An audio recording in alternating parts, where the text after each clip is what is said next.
Ngayon, oh, kita yung kuha ng mayong volcano. Punong ta doon banda. Doon banda, oh, yung maka-video ka ng maayos ba? Andito. Ayan. Mga ka-Silver Beach Del, welcome to Albay.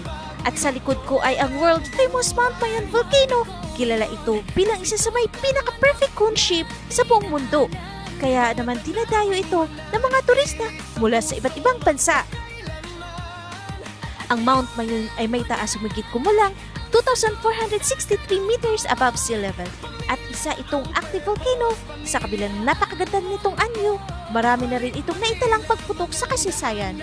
Kaya palaging minomonitor ng Philvox para sa kaligtasan ng mga komunidad sa paligid. Mayroon ding sikat na alamat tungkol kay Daragang Magayon, isang magandang dalaga na sinasabing pinagmulan ng pangalan ng bulkan.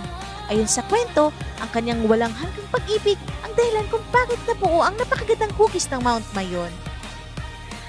Kapag dumaan kayo sa Albay, huwag kalimutang huminto rito para masilayan ang isa sa mga pinaka-iconic na tanawin sa Pilipinas.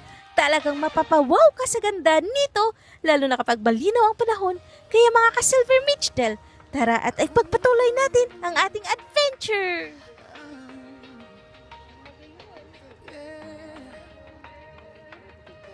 Balik Manila, Silver Beach Del ay paalis na.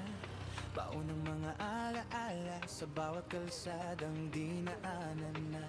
Mula sa Leyte hanggang sa dulo ng daan, mga kwento ng paglalakbay habang tanawin ay pinagmamasdan.